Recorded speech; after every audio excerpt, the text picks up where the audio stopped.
Welcome to Dean's Dustbin. So today we're going to start the first real build for this YouTube channel. This one's dedicated to my friends Kade and Opal.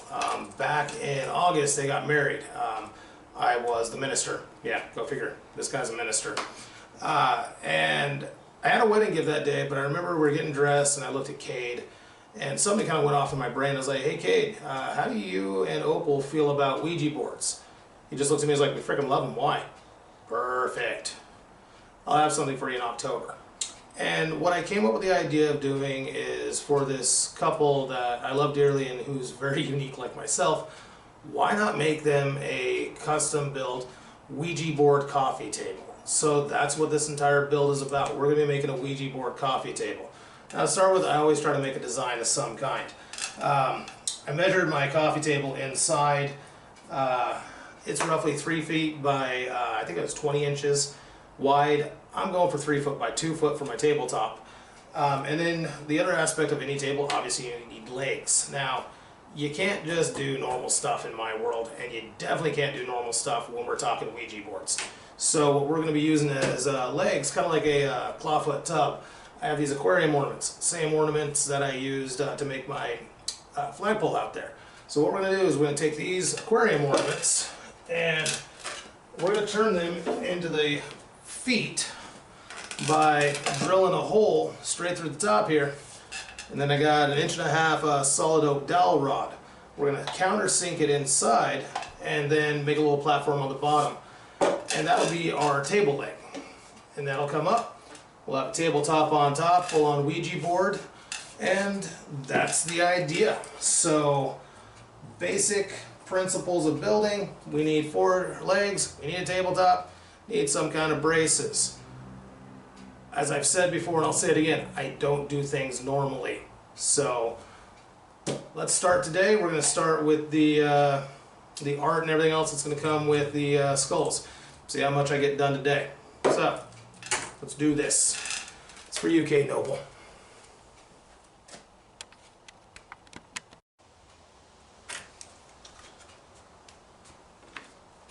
So as you can see, we got our 4 victims, our skulls. They're going to be our 4 feet. In order to get this thing to have a stable bottom, what we're going to need to do is I got some leftover remnants of 1/4 inch thick plywood, and we are going to be making a plate to go on the bottom.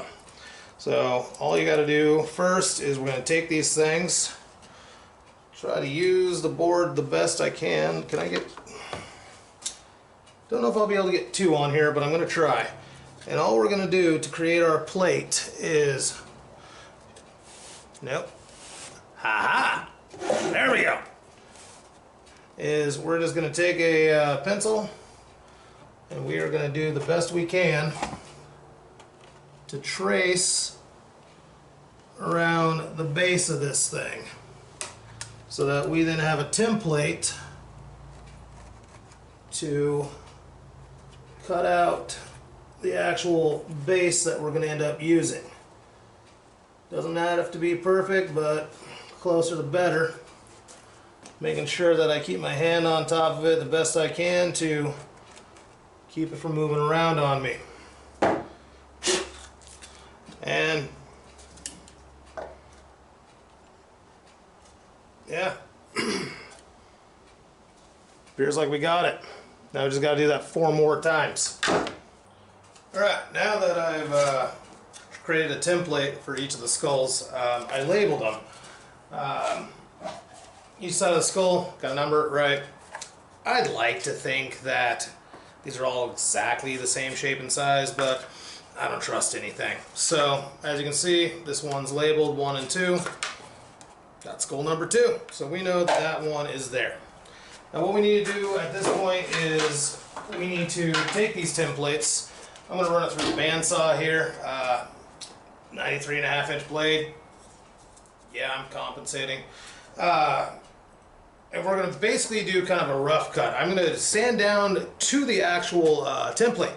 But we're going to put it through here, kind of get the general shape over, and then we're going to go over the sander over there. So let's do that.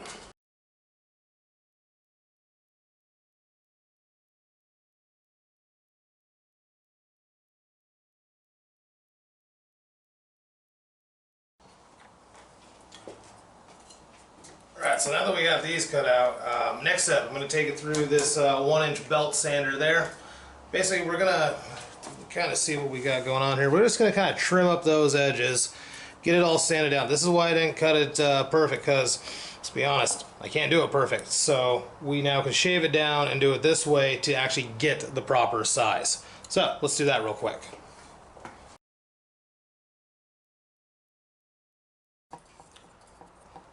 Now that we use the belt sander, you can kind of see, yeah, we didn't quite able to get inside those little grooves, right?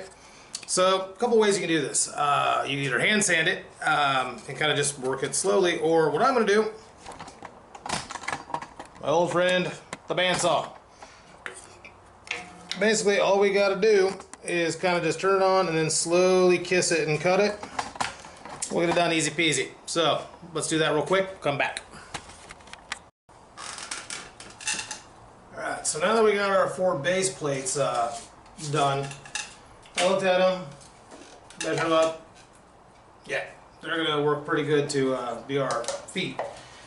Now we're going to have to deal with the skulls. The way we're going to go about this is we need to get a hole through the top of these things. They're aquarium skulls. They're basically heavy plastic. Perfect. We have a tool for that. So what I got, since it's I think I said 1.5 inches in the intro, they're actually 1.25 inch dowel rods. So I got 1.25 inch, as you can see, hole cutting drill bit. I'm going to slap it into Mr. Drill Press over there. Now, I kind of looked over the skulls. They all have the same, I don't know if we can see it very well. There's these little lines that are right here on the top, right? They're all kind of the same. So what I'm going to do to kind of guide myself, I got a tailor's tape and a silver Sharpie. So I'm going to use that as my base, kind of mark to know where I'm drilling. I'd like these all to be kind of in the same position. So I'm basically just going to take the tailor's tape, line it up with the left, I shouldn't say left, about the dead center, and I'm going to measure down about 1 inch. I'm going to make myself a little dot. Hypothetically and hopefully, once I get that little dot drilled with this sucker on top, every one of these should line up on the bottom. So I'm going to go mark these suckers up and we'll go to Mr. Drill Press next. Alright, now that we got Mr. Drill Press here, we got a little bit of a block to give us some height. We got our skull.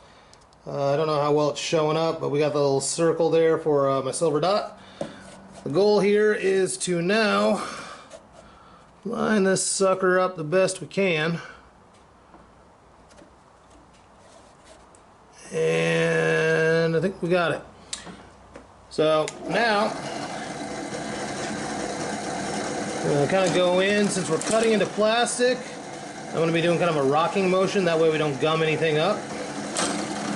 And let's see what we got.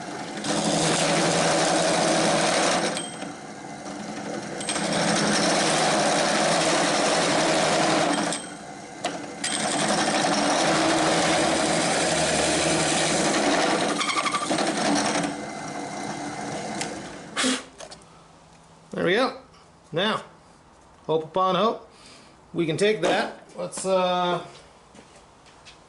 ye old dowel rod, and it's like it was meant to be.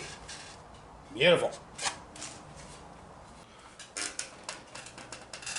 Alright, so this is a perfect time to explain why I always have the military slogan, improvise, adapt, overcome, in every place I work. Not everything goes perfectly. Sometimes things go a little bit foobar. So, drilled that first skull hole, right? I thought I had it nailed. Then we found a problem. Crap. It's not actually lining up. Basically, I had to drill all these holes. I had to knock it back a ½ inch. It is amazing what a ½ inch can do to things. And yes, that's what she said. So we need to improvise, because went back to the store, they don't got any more skulls in. Well, I'm an impatient man. So what we're going to do is we're going to take our handy dandy Dremel tool here. Basically, I'm kind of knocking it down so I know where flat is. And I'm kind of just looking at what we got going on. For the most part, what I'm seeing is, come on,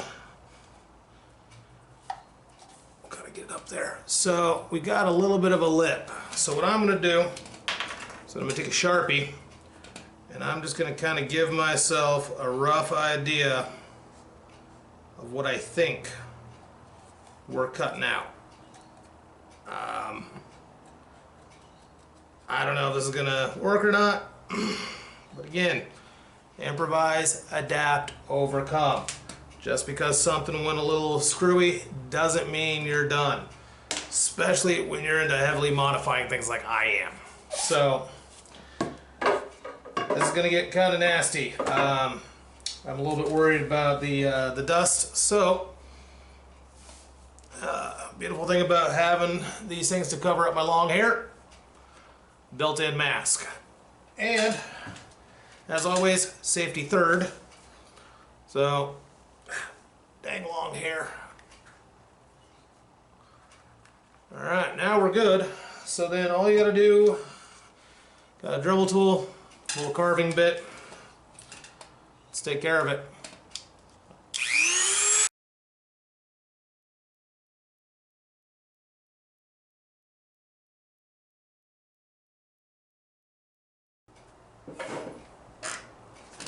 Alright, slow and steady win the race. Improvise, adapt, overcome. About 20 minutes, but now you can kind of see the difference. Here's a good skull. You can now kind of see what I had to do. So our holes are a little bit different now. Yeah, you can see I had to kind of monkey this one around, especially up here, and then see where we had to chop things out. Had to do all that to get the angle of the dangle right. But now, the dowel rod is going to sit perfectly flush. The problem is that you're probably sitting there thinking like, okay, well now, you know, what are you going to do with this and it not matching up right? Exactly. Problems, right? So what we're going to do is we're going to have to make another one of these. We're going to extend the back side of it. That way we have a little more base for the dowel rod to sit into. And I had already planned on using my old friend steel stick. So what's going to happen basically is we are going to put that the right way first. So we're going to extend the platform down. I'm going to go just a little bit more, maybe about a ½ inch. And then I'm going to build up some steel stick around this part, smooth the skull out. You won't even know it's there. And then as for the top, where the hole isn't going to be, I have things way ahead down the future that we're already going to get to, probably in episode 2. But yeah, these are just base skulls. You know, anyone could just shove a dowel through it. Call it a leg. That's not the way I do things. There's the less is more theory, and then there's my theory. So let's make a new base plate.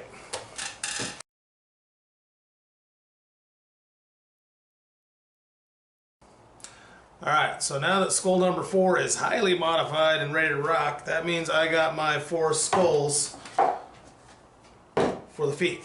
Now, I do not want to or ever just use something. So what we're going to do is we need to turn this into an art and crafts project. I'm going to start with some good old Rust-Oleum primer paint here. And we are going to coat these suckers. Poor man's paint booth. So liquor box, got a flap. Hey look, now I'm not going to get crap everywhere when I do this. So at this point, all we got to do, at least put on some protection. Always use a rubber, and get these things primed up. And then what I'll do is I got a couple wire coat hangers here. basically the plan is hook them, hang them, let them dry. So, bust this out real quick. Now also, I don't know about y'all's liquor stores wherever you live, mine just has boxes outside. So if you need a box to make a poor man's paint booth, perfect place to get them.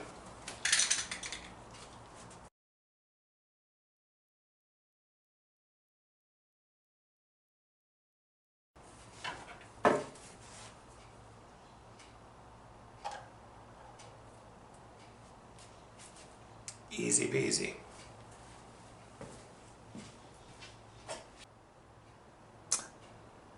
Forgot to say one thing. So remember how I labeled the skulls? Yeah. So I made sure to start with one and go back. So that whole labeling the plates thing, yeah, still doing it. Alright. Now we got primered skulls. We'll be back in about an hour or two. Alright, we're nearing the end of day one on the build. Skulls are primered. Last thing I want to do today before we're done is we need to now paint them bone white.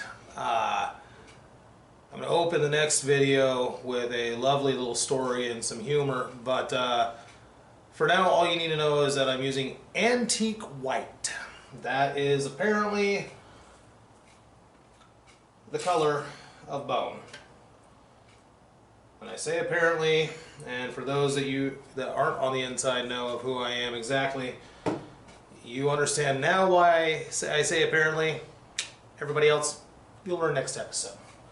So yeah, last thing we're going to do is we are just going to lay down a base coat of bone white and get all these going. Odds are I'll probably end up at some point off camera applying a secondary coat. I can already tell that it's going to need it. But we need these skulls to be the proper color for everything else that we're going to do. So, I know it's not fun watching paint dry or watching me paint, at least this. So we're just going to leave you now. This is me signing out. Thanks for watching Dean's Dustbin. If you feel like it, getting frisky, feel free to like, share, subscribe, hit that little bell notification. I will not be on any kind of regular schedule. If you watch the trailer, it'll just be about whenever I decide to build something and whatever whims come my way. So that bell is your best way to know if I do anything, and subscribing is the other way to know. So, hope you have a good one. We'll see you on the next day of the build. Later.